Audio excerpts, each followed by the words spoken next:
In this particular episode, I'm going to demonstrate a remarkably straightforward mechanism for smelting our various items. It is incredibly easy to construct, exceptionally inexpensive, and highly efficient. If that is not quite sufficient for you, we will subsequently incorporate an automatic fuel delivery system, which is also not costly and certainly makes the process a little more convenient. So let us begin. If the tutorial helps you, please leave a subscription, I really appreciate it. You can also leave a like and a comment. Thanks, and let's get started. Before we commence the construction of this mechanism, allow me to inform you about the three distinct types of furnaces available in Minecraft. The first type is utilized for smelting a variety of items. It is somewhat general purpose. The second type is specifically designed for cooking food, and it accomplishes this task more quickly. The final type is intended for smelting ores, and it performs this function at a faster rate. Naturally, the underlying mechanics of their operation remain consistent. You place fuel at the bottom and the item you wish to smelt at the top. This process functions identically across all these furnaces. The only variation lies in the speed at which they smelt particular items. So if you're interested in making a mechanism for smelting specific items, like just food, then simply replace the furnaces with those for food, and it will just be better. Alright, so let's start with the construction. So these are the items for our build. As you can see, we don't need much. These are the precise quantities you will require. And here on the right hand side, naturally, you will need something to utilize as fuel and an item you wish to smelt. Alright, let's commence with the construction.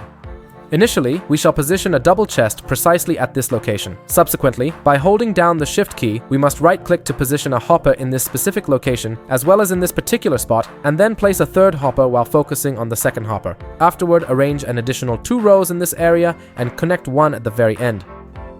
This gives us the shape. And seeing here through these pipes at the bottom, we can see that each hopper connects with each other, so thanks to this, we will simply have a flow of items to our final chest.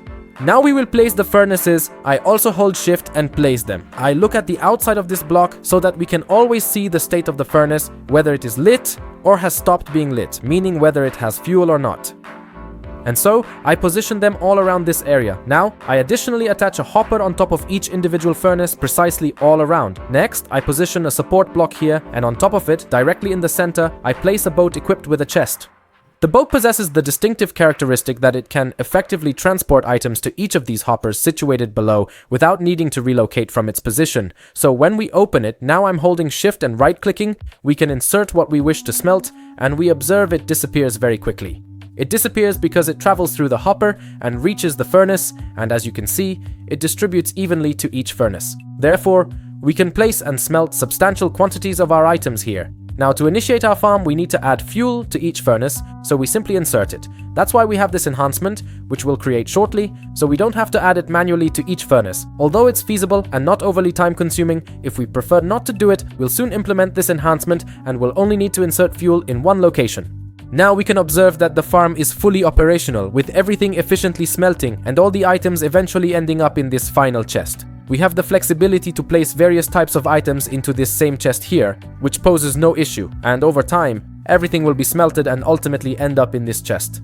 It's quite straightforward, and now let's enhance it so that we don't constantly need to manually insert the fuel into the furnaces. Instead, we can let a new mechanism handle it for us. To construct this automatic fuel delivery system for the furnaces, we will definitely require blocks to build the initial version. Additionally, we will need 12 hoppers, 1 minecart equipped with a chest, 12 standard rails, 4 powered rails, and 4 redstone torches. That's all we need.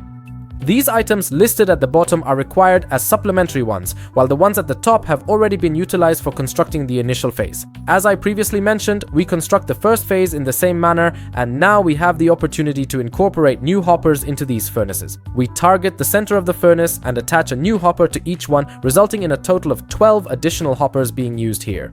At this point, we will position any block on each corner in this manner, allowing the tracks to eventually pass through here.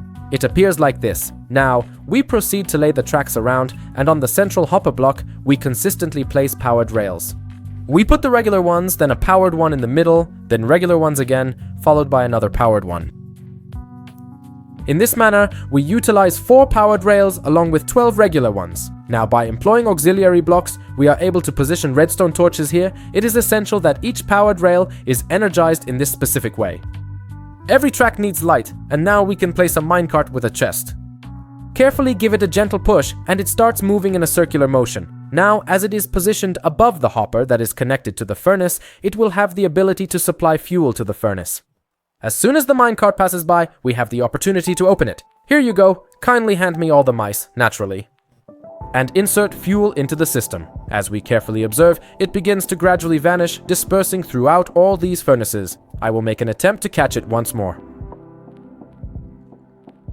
Okay, now we see that all the fuel is gone. We can turn it on again. We see that it's escaping. It keeps moving quite fast to distribute it. Of course, it's worth putting in simply more of it, as much as you have.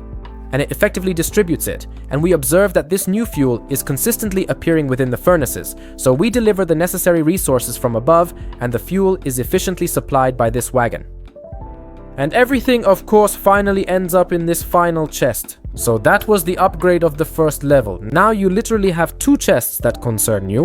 One for fuel, the other for final resources. That's it. If the guide helped you, please leave a subscription, like, and comment. Thank you very much, and see you in the next ones. Bye.